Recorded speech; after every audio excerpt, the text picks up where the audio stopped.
Dobar dan vsem skupaj. Jaz se vam zahvaljujem, da ste se odzvali v vabilu. Jaz sem predsednik sindikata Drame. Predstavim moja kolega igralca Katja Levstik in Vojko Zidarja, ter pravnico, ki sodeluje. Moram povedati, da smo že v tistem pismu, ki smo ga priložili svetu zavoda na obravnavo, prosili ministrstvo ali nekoga za ministrstva, da pride v Dramo, da se z zaposlenimi v Drami srečamo in se pogovorimo, kaj je narobe Ivo Ban delal, kako mi na to gledamo, kakšno je naše mnenje. In vam lahko rečem, da odziva z ministrstva ni bilo. Na drug moj dopis, ki ga imam tudi tukaj, sem ponovno zaprosil nekoga z ministrstva, odkarti v nasprotnem primeru, ker to, kar se je dogajalo, neraziskanega, nedorečenega in se pojavljajo v medijih, škodi vsem nam zaposlenim v Drami. In si tega ne želimo. Ker ni bilo nobenega odziva, niti pisma, niti maila, niti nobene želje, smo se pač odločili, to pod večina zaposlenih v Drami, da skličemo tiskovno konferenco in vam povemo, kaj si mi mislimo. Izjavo, ki smo jo dali že svetu, vam bom zdaj ponovno prebral. Večina zaposlenih v Drami je mnenja, da ravnatelj Ivo Ban zelo dobro vodi Dramo, da je pod njegovim vodstvom naše gledališče zelo uspešno in imamo kvalitetne predstave. Da je klima v Drami pozitivna, večina zaposlenih se tudi zgraža nad načinom in razlogi, ki naj bi bili razlog za ravnateljevo razrešitev. Naj povem, da sem od samega začetka po prvem sodelovanju na svetu zavoda ponovno imel 2 sestanka s tehničnim sektorjem in delom administrativnega sektorja, ker večina, ne samo članov sindikata tehničnega sektorja, ampak večina zaposlenih v tehničnem sektorju podpira naše mnenje, da Ivo Ban ostane v Drami kot ravnatelj do konca svojega mandata. Toliko za začetek. V nadaljevanju bi prepustil besedo članom umetniškega sektorja in potem še gospe pravnici, na koncu pa še kakšno vprašanje, če boste želeli. Izvolite. Jaz sem tukaj, da podprem mojega kolega, igralca, odličnega je Čujemo, lahko samo malo, da mikrofona pomaknemo lepo. Ja, da se pustite. Hvala lepa. Tukaj sem zato, da podprem svojega kolega igralca in direktorja Iva Bana, ker se mi zdi, da je igralc poklic, ki edini pozna naš celovit proces dela, ki je pač drugačen kot v drugih zavodih in tako dalje. In tudi strinjam se s tem, da je igralec direktor. Na razpolago imamo odlično ekipo dramaturginj in mislim, da je bila sezona odlična, seveda z vrhunskimi igralci, z odličnimi teksti, imamo polne dvorane in smo bili strašno vznemirjeni in začudeni, ko smo z medijev zvedeli, da ministrstvo želi odstaviti tega našega direktorja. Mi absolutno želimo, govorim v imenu sindikalistov v Drami in tudi umetnikov, ker smo se vsi v tole gloso združili, da bi lahko kdaj sploh kaj povedali, ker seveda ni več tistega samoupravljanja.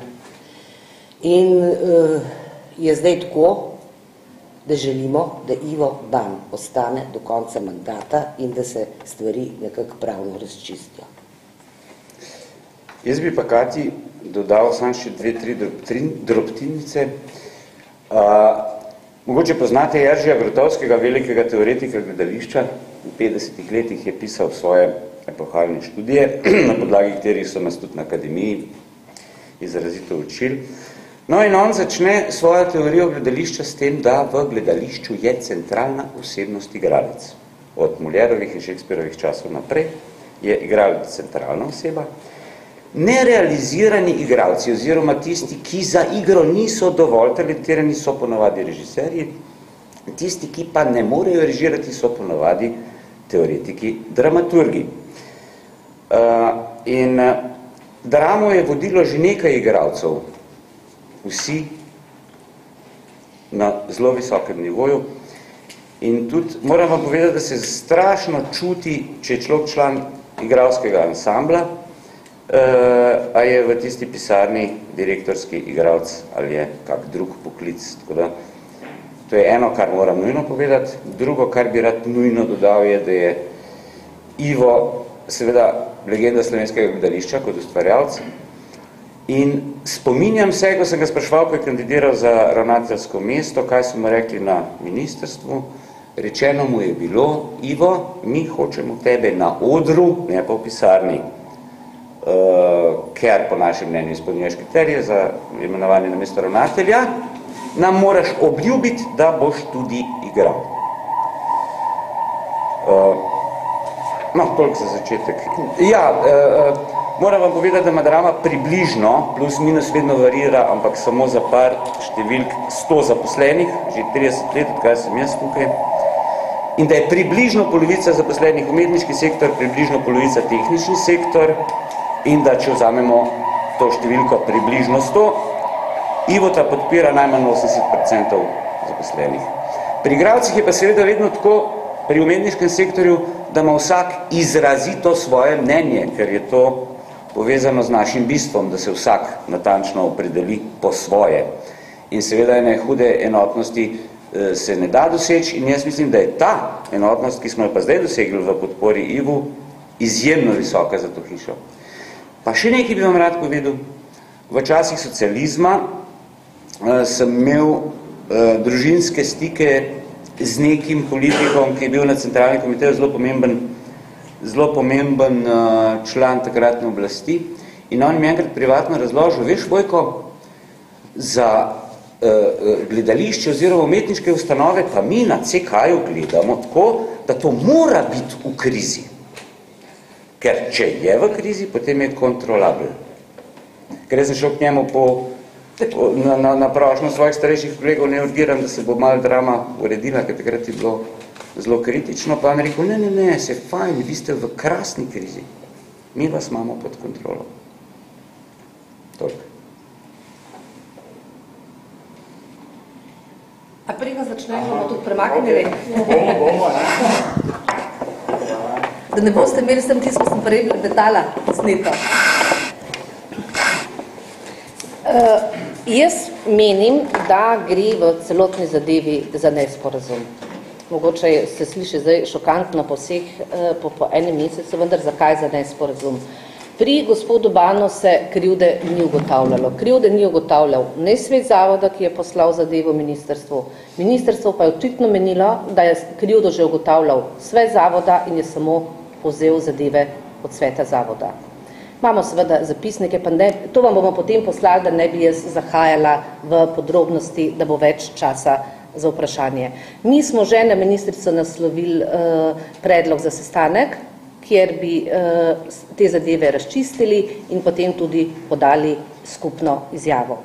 Zdaj pa mislim, da je potrebno izpostaviti nekaj bistvenih zadev, in sicer najbolj bremenjujoča je zadeva s kartico glede gospoda Bana, in smo ugotovili, da si je javnost narobe razlagala, ne glede na to, da je bilo povsod napisano, da je sproti plačeval. Gospod Ban je službeno kartico kupoval, to ste prebrali, cigarete, sendviče in podobno, vendar v teh primerih ne gre za protipravnost. Nikakor ne gre za protipravnost, ker noben zakon ne nalaga, da bi moral imeti sprejet pravilnik. Dobili boste tudi linke, kjer je razvidno, da niti vlada, niti računsko sodišče teh pravilnikov nima sprejetih. Edini, ki ima sprejet pravilnik o uporabi plačilne kartice, je informacijska pooblaščenka in tam najdemo v 30. členu zapisano, da kdor uporabi službeno kartico v zasebne namene, mora povrniti. In to je vse. Drama zaradi njegovega ravnanja, ki ga je sicer obžaloval, vendar to ni krivda, to je približno tako, kot če jaz prevaram moža, to ni protipravno, je pa moralno sporno, šalim se, in ne gre za protipravnost. Največ, kar bi bilo možno, bi bilo, da bi se mu izrekel opomin. In to je tudi razvidno iz zapisnikov sveta zavoda, ki so izključno se opredelili po kolektivni pogodbi za kulturne dejavnosti in so izhajali iz kršitev oziroma disciplinske odgovornosti in kršitve delovnih obveznosti. Ni pa to kršitev zakona, ki je pogoj za razrešitev. Kar se tiče igranja oziroma avtorskih honorarjev. Avtorski honorarji niso bili izplačani nezakonito, bili so izplačani v skladu z mnenjem Računskega sodišča, ga boste tudi prejeli po mailu, če vam bomo tole poslali.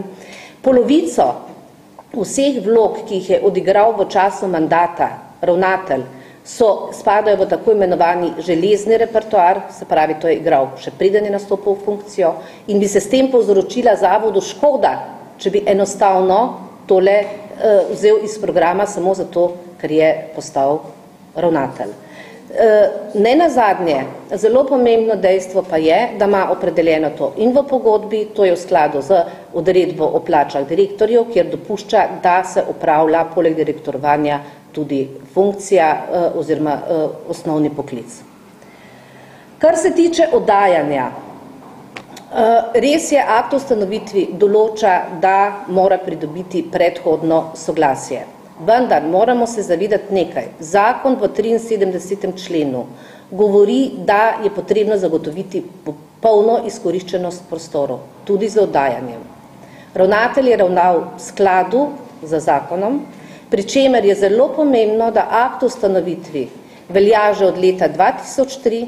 Od leta 2003 je Drama pošiljala vsako leto letna poročila ministrstvu, vsako leto je bila opravljena revizija, vendar nihče ni opozoril, da bi kakorkoli kršil akt ustanovitvi. Najprej je torej potrebno razmejiti odgovornost med direktorjem in pred nadzornimi službami in organi. Včeraj je to tudi gospod Pirnat izrecno izpostavil, da v tem primeru gre za deljeno odgovornost, ko se je šlo pri razrešitvi gospoda Brezovarja. Druga zadeva pa je, da bomo to zadevo dali v presojo Ustavnemu sodišču, ker menimo, da gre za nezakonitost akta o ustanovitvi, ker je v nasprotju z zakonom in niso imeli pooblastila, da se sprejme tak akt o ustanovitvi. Tale akt o ustanovitvi ni sprejela sedanja vlada. To velja že od leta 2003. Službeni avtomobili in odbitna franšiza. Mi smo že ministrstvu poslali dokaz, da je bila odbitna franšiza plačana iz avtorskega honorarja v mesecu novembru in tudi v tem primeru gre za nesporazum, ker je ministrstvo gledalo plačilno listo, ni pa gledalo avtorskih honorarjev. Enako velja za službene avtomobile, noben predpis ne nalaga dolžnosti ravnateljem oziroma direktorjem, da ta predpis sprejmejo. Lahko da Računsko sodišče, lahko dajo revizijske hiše, lahko da ministrstvo priporočilo, vendar gre za priporočilo, ne za predpis. Dnevnice v gotovini je izplačilo zakonito. Izplačilo v gotovini ni prejemal samo ravnatelj, tudi drugi zaposleni in boste tudi dobili vse predpise, ki to potrjujejo in tudi stališče Ministrstva za finance je popolnoma jasno, da se lahko izplačuje v gotovini. To bi bilo v kratkem vse, zdaj bi vas pa mi prosili za vprašanja.